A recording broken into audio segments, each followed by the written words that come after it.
Hello, everyone out there in YouTube land. It is good to see ya. And if you are coming to me on the replay, give us a thumbs up. Let me know you're out there. All right, today we are no BS going through my full strategy guide, how to lose weight without exercise. And here's how it's gonna go. I'm going to let you know my strategy, which is the umbrella strategy in 3 points.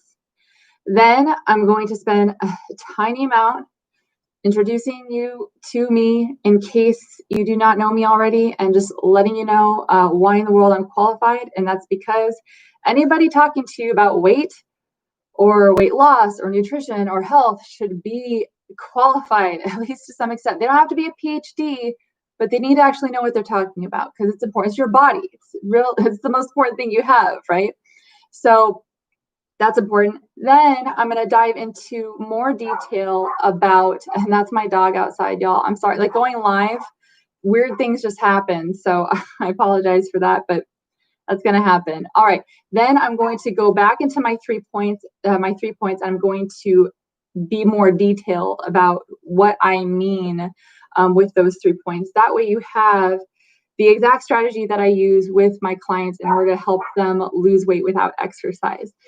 And before I get to that, though, I want to talk a little bit about the why, because it's been really, I don't know, things have been really tugging at my heartstrings lately.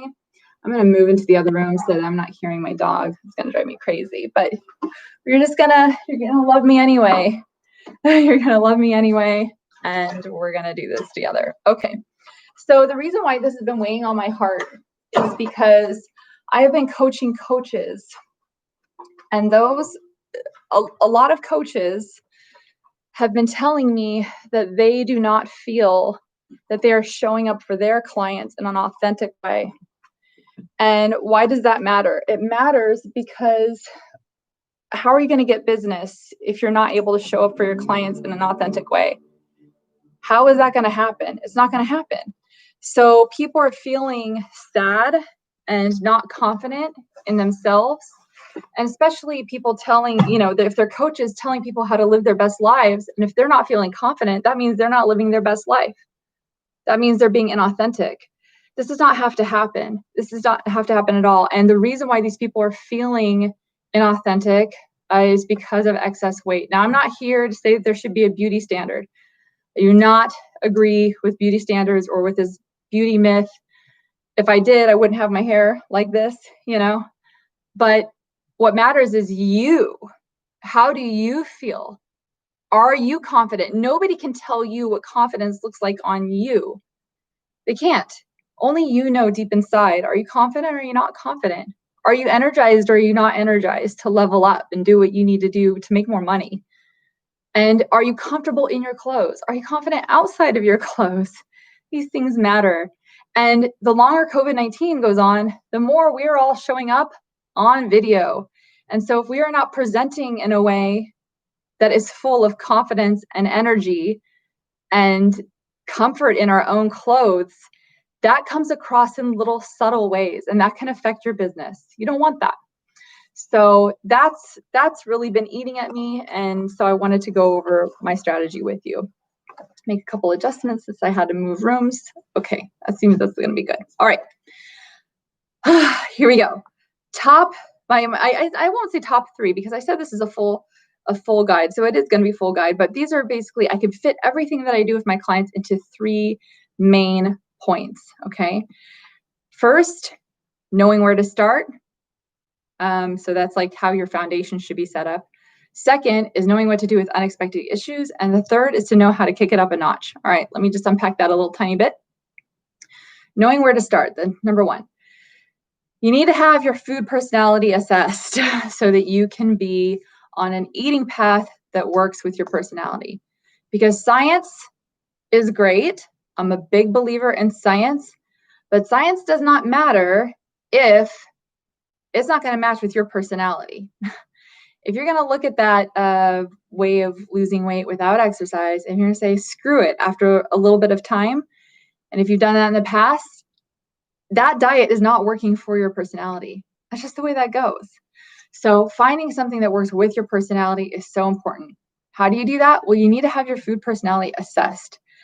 Now, I will say that in the description box below to this video, because it's a live, I think I've put it in there, but if I haven't, I will at the as soon as this is over, I will put it in the first comment, a link to have your food personality assessed, because that is the foundation. Nothing else is going to matter until you know what your food personality is. The second thing with know what to do with unexpected issues is a little bit kitschy, because when people say, oh no, like expect the unexpected.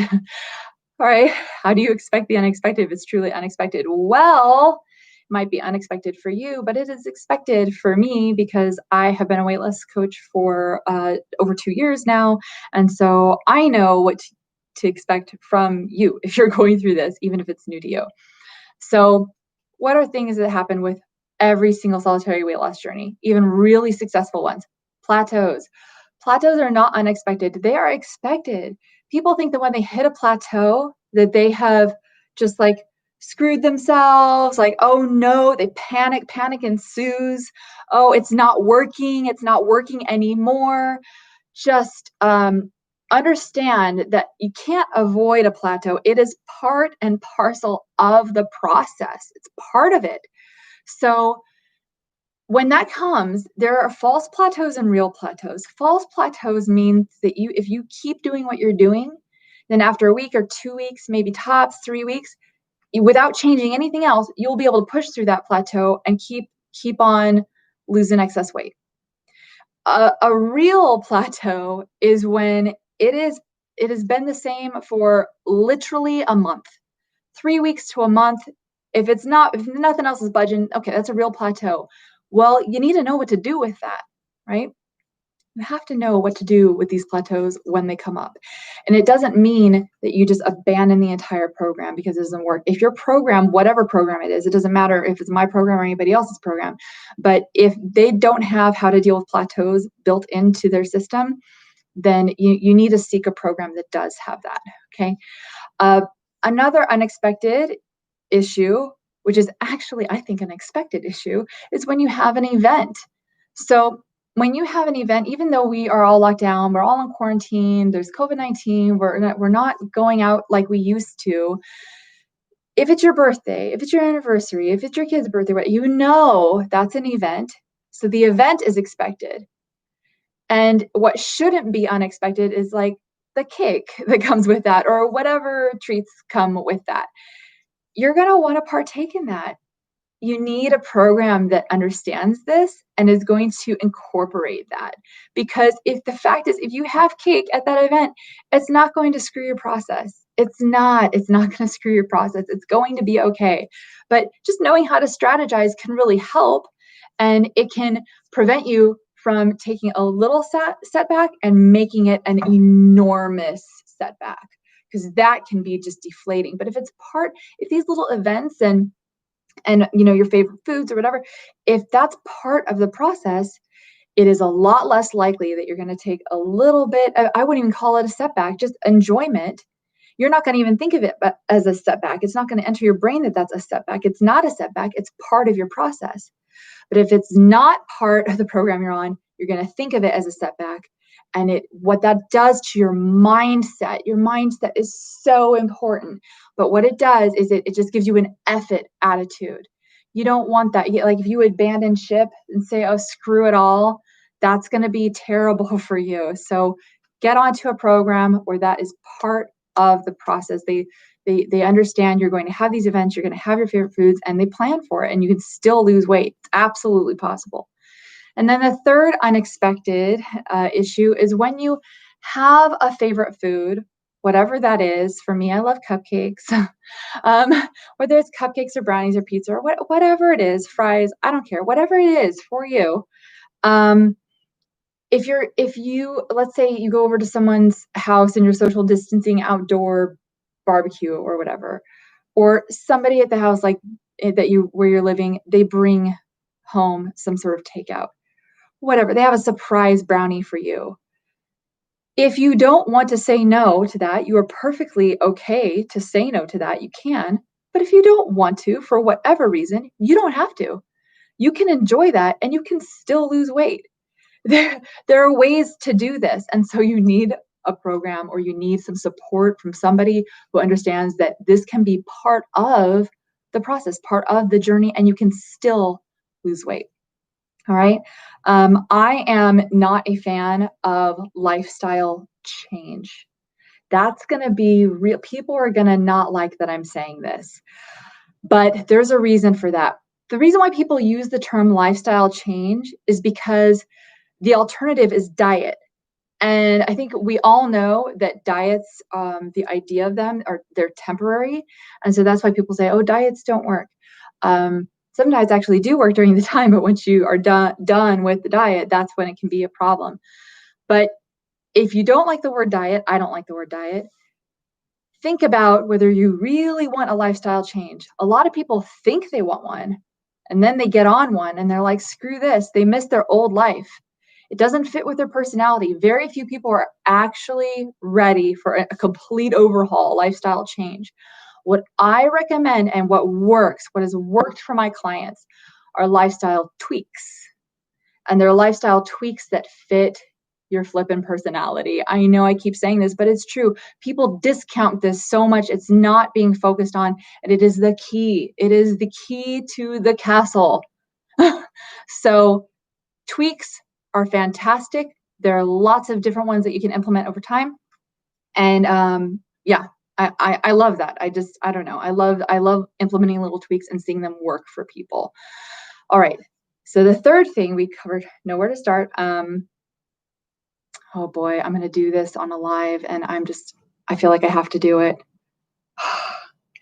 Damn, I hate when it's like I should have said something before, I didn't, but I feel like it's so important. I'd hate to skip over it. Let me say one thing about knowing where to start. What I do is I have my people, I do not have them do a food journal. When is knowing where to start, like, yes, take a food personality quiz. Okay, do that. But you also need to know like where you're at. What do you actually do? What are you actually eating? Food journals, studies show they don't really work very well. They're highly inaccurate. People misremember. People say, "Oh, I'll do my food journal at the end of the night instead of live." It's woefully inaccurate, and people who don't have time to work out, they don't want to have time to enter into a food journal, generally speaking. So what I do is I have people just take photos every time they eat anything for a week. I don't care if they're getting an olive out of the fridge. Take a photo of it, and you don't have to I don't have them send it to me. I don't want to see what they eat. I don't care. Like, I care about them as people, but I don't want them to feel like I'm their babysitter. I'm not their babysitter. I'm here to help them. But when at the end of the week, when people see the collage of everything they've had over the week, they start realizing, wow, that's a lot more than what I realized. And what's happening, especially with COVID-19 and being in quarantine, is that people are eating more out of boredom than they ever have in the past. We notoriously have a problem eating out of boredom, but it got really bad once COVID-19 really set in. So that is just a visual way to know where you're at, and also understand that you are better behaved when you are being watched, even if you're watching yourself. So if you think that wow, that's really shocking, it's actually probably worse because you're probably, behaving, and research shows that people do that. So, all right. Anyway, so we covered knowing where to start, take the photos and take the food personality test. Know what to do with unexpected issues. You gotta know how to deal with plateaus, events, and then just random treats. And then the number 3 thing is to know how to kick it up a notch, right? Crank up your results with advanced tactics. On my YouTube channel, I talk a lot about intermittent fasting. I talk a lot about 5-2. I'm kind of known for 5-2 intermittent fasting, but I'm gonna do a series soon about intermittent fasting that is not 5-2 related. I know a lot about it, and it can be great. But the problem is when people think that that's going to be their savior. And so what they're doing is they're eating like crap. And then they're like, but I'm intermittent fasting, so everything is okay.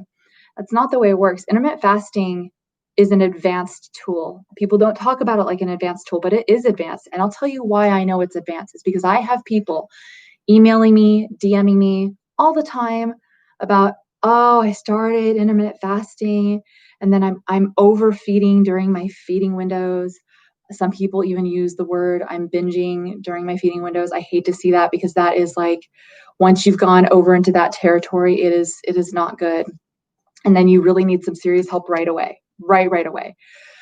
But the reason why it's advanced is because you first have to have a solid relationship with food. You do. I think that people, before they jump into the waters of intermittent fasting, any kind of intermittent fasting, they need to practice delayed gratification first. There's a lot of great research on delayed gratification. And I wrote a little mini ebook about this. It's not very long. If you want it, email me. That's fine. Email me or comment below this video, and then I will, we'll be in a little comment back and forth, and I'll get you my email, and you can just say, hey, I want this ebook. It's very short, and it talks about the important steps of delayed gratification before you get into intermittent fasting. As expected, that's my cat. Every video I do, she knows I'm on a video and eventually will come and say hi. The only way to get her to stop is to do this. Okay, let her climb on my shoulder like a little parrot. All right.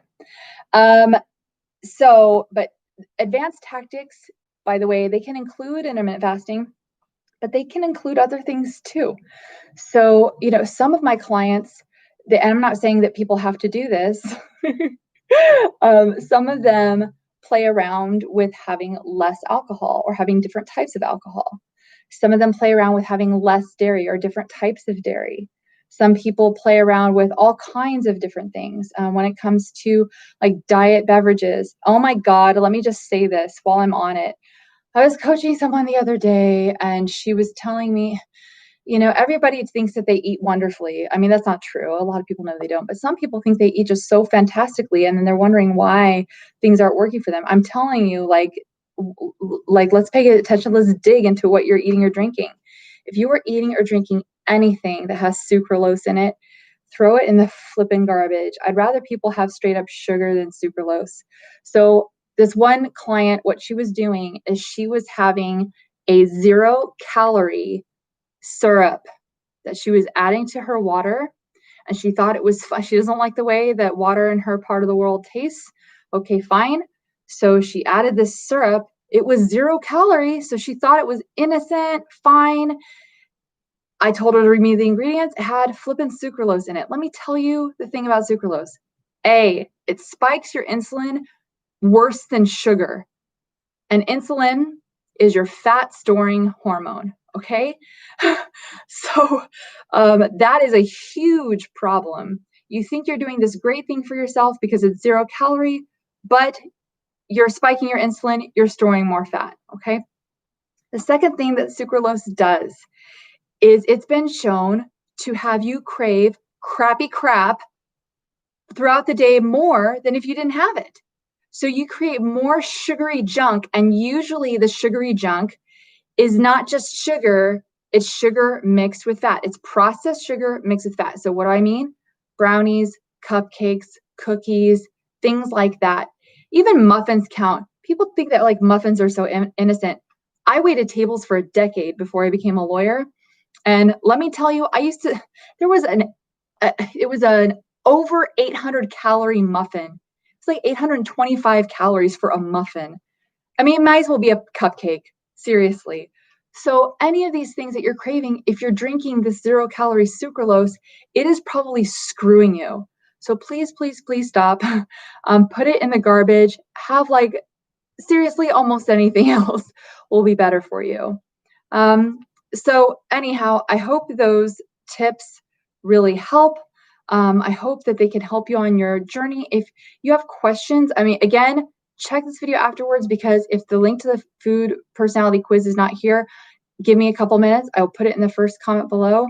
And feel free to reach out to me. If you want my ebook, it's Jessie at jessiezailea.com. So JESSIE at JESSIE, Z as in zebra, AY, L as in lion, So, all right, everyone, have a wonderful rest of your day, and I'll see you in the next one.